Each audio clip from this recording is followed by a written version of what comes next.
I would like to present to you Janky Asian Theater, Lord of the Rings, the entire trilogy. So bear with me, people. I may missay names, but I'm going to try and do my best. Okay, so in a galaxy long ago, in a time far, far away, there are these horrible warring countries. So we've got Mordor and the allied nations of elves and men. So basically, Sauron, which is this bastard, and he lives in Mount Doom. He's basically forged all these rings, little pieces of magical bling that he sent off to the dwarves and the elves and of humans. But this bastard makes his own fucking ring. So that's his ring. Here you go. Okay. So he's got his own ring, wages war against all of Middle-earth. Now, a coalition of elves and men decide, hey, this isn't cool, and they get into this huge fight. So, in the movie, we've got like whole lines of elves and men charging into each other. There's Elrond over here, being badass, says fire, whole bunch of arrows come out of nowhere, goblins drop out of the sky, and you know, they're about to win! Oh my god, this is gonna be awesome! We are not gonna be under the oppressive heel of some magical dick who's obsessed with rings. And then he comes down from the tower, and he's like, bam, bitch! I own this shit! I run this! And then he takes out Isildur's father. His name escapes me now, but you know, oh my god, everything's going bad now. And then he's on the floor. Sauron, in all his might and wisdom, decides, I'm gonna take this guy one-on-one. And as he's about to crush him, Isildur grabs the shards of his sword and cuts off Sauron's finger. Game over, Mordor! So, he's gone now, and he's got the magical ring, the source of all of Sauron's power and of Mount Doom. So, him and Elrond go all the way up there, make a hike. Now they're inside the volcano. Elrond is here with Isildur, and he's like, cast the ring into the fire! Let's do this! Isildur's like, no, I'm gonna hang on to it. First person who drops the ball in the trilogy.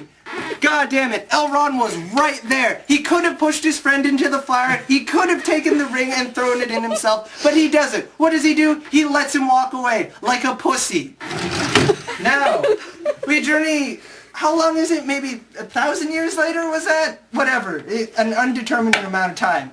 So, now we're back to the Shire. Wonderful place. Summer home for tiny malformed midgets called hobbits.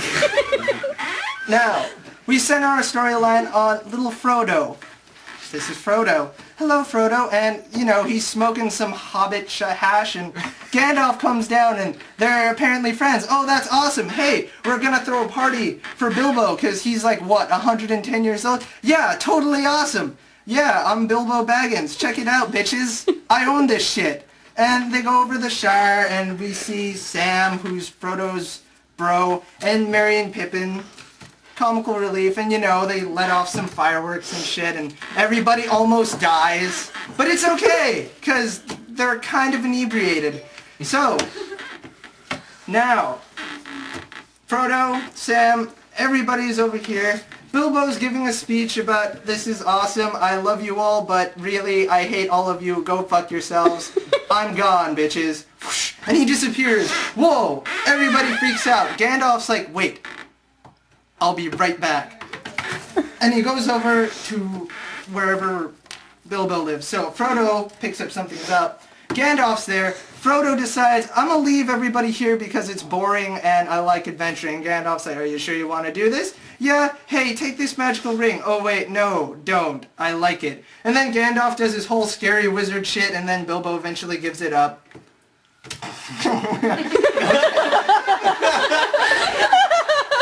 So, Bilbo's gone. He's on his new adventure. Enter Frodo. Hey, Gandalf, do you know what happened to my uncle? No, he didn't go completely crazy and shit. Oh, by the way, he left everything to you. Congratulations, Frodo. Alright. And, you know, they start talking about, ooh, what's this? It's the ring. And, oh, it's got some Elvish on it, blah, blah, blah. Oh, this is dangerous. Okay, you gotta take this. I'm gonna go do some research. Oh, shit, what's that in the bushes? And he beats the bushes, and where the fuck did Sam go? And then, here's Samwise Gamgee. Oh, hey guys, I totally wasn't doing anything sketch or masturbating in the bushes. I was just cutting grass. at like 9 o'clock at night. Yeah, I'm totally not gay for you, Mr. Frodo. Anyway, alright, you two, Sam, since you were doing whatever you were outside, you're gonna have to protect Frodo. I'm gonna go do some research about that ring. Anyway, I'll see you guys at the Prancing Pony, alright? See ya. Gandalf's gone. These guys start going off down the path and they run into Merry and Pippin, who've just apparently assaulted a farmer and stole property. Which is kinda awesome, but you know, they get into all their shenanigans and they fall down a cliff and then they meet the Ringwraiths. Hey guys. So the first Ringwraith, who later turns out to be the Witch King, and they're all under a log and they're all crying and shit because they look like children. They suspect something horrible is gonna happen to them, so they all run down to Huckleberry Ferry. Here we go. They all run down to the ferry right in the nick of time before the Ringwraiths get to them because I guess they're like vampires and they can't cross moving bodies of water. Great job, guys. There goes your children. Now they all meet up at the Prancing Pony, and it turns out the barkeep hasn't heard from Mr. Gandalf for about 3 months. Oh man, first stitch in the plan. What do you want to do, guys? Let's get wasted! Alright! Hey, did you know they serve drinks in fucking pints? That's about half our body size. So, everybody you know starts to have a party and shit. Frodo gets a little wasted and Pippin pushes him over in an attempt to sexually accost him. And the ring falls on Frodo, thus rendering him invisible. Oh shit, there's a stranger over here in the corner. Enter Aragorn. Oh shit. And he takes him up into the room, presumably to molest him because he thinks he's a child. So he throws him over to the side and he's like, alright man, hand over the ring, you don't know what you're dealing with. But Sam, Merry, and Pippin decide to formulate a plan. Oh, hey, let's assault this guy, forgetting the complete fact that they're about the same size as children. So, theoretically speaking, if Aragorn did turn out to be a predator, his pedophile entree just turned into an all-you-can-eat buffet. Now, this happens. On the outside, we've got the entirety of the Ringwraith force going in to cut their shit up.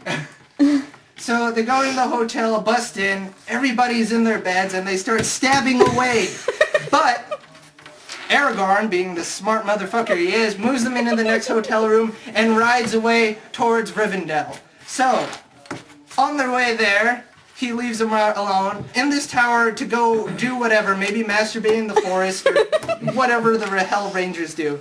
So they're all chilling on the tower. Frodo, who's been immensely drained by the ring, decides to take a nap, and he wakes up to see his fat friends cooking bacon in the middle of the woods, in the only safe and secure place at night, thus alerting every Ringwraith in a 90-mile radius of their position. They drop the ball. So, we've got 4 presumably child-sized male-deformed midgets facing off against 9 of Middle-earth's most badass dark breed warriors. And that doesn't go very well for them as they all get kicked aside and Frodo gets stabbed. But at the last possible minute, Aragorn comes in with a little piece of fire and chases them all away. Which is awesome, but oh shit, Frodo's been mortally wounded. We gotta get him somewhere. I don't know how to treat this because I'm not a paramedic. Let's bring him to the elves. And steps in Arwen. Okay. Arwen. Hey, I totally wasn't having sex with my boyfriend earlier, which is why I conveniently showed up. Frodo, you're coming with me. And the other hobbits are like, wait, why do you get to go with a hot elven chick and we have to stick around with this sweaty guy? And she's like, 'cause that's how we roll. Alright, I'll see you in Rivendell, honey, I love you. And, you know, they ride off. Ringwraiths are in hot pursuit. She gets this really hot scar, like, 'cause she's tearing through the forest and everything. They cross the river, if I